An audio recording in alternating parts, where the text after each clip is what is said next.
बिस्मिल्लाहिर्रहमानिर्रहीम। अस्सलामु अलैकुम।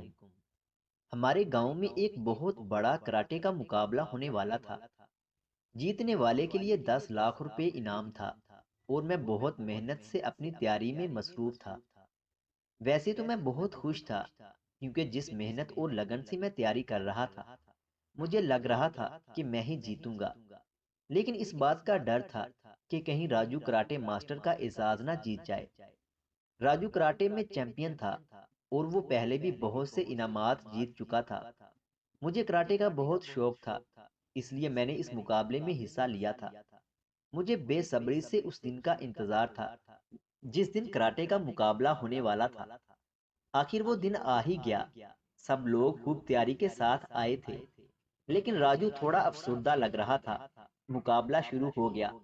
सख्त मेहनत के बाद मैंने मुकाबला जीत लिया, लेकिन हैरत भी हो रही थी कि राजू हार कैसे गया। मुझे यकीन नहीं आ रहा था कि मैं जीत गया हूँ। राजू कुछ परेशान सा लग रहा था। मुकाबला खत्म होने के बाद मैंने उससे पूछा कि तुम परेशान लग रहे हो, कोई परेशानी है क्या? उसने बताया कि मेरी माँ की तबीयत खराब है और शहर जाकर उसका इलाज करवाने के लिए मेरे पास पैसे नहीं हैं। मैंने मुकाबले में इसलिए हिस्सा लिया था कि अगर मैं जीत जाऊंगा तो मुझे पैसे मिल जाएंगे, लेकिन माँ का ख्याल रखने की वजह से तैयारी ना कर पाया, इसलिए तुमसे हार गया। ये कहने के बाद वो उदास होकर मायूसाना अंदाज में बैठ गया। मुझे उस पे तरस आ गया और मैंने वो 10 लाख रुपए उसको दे दिए।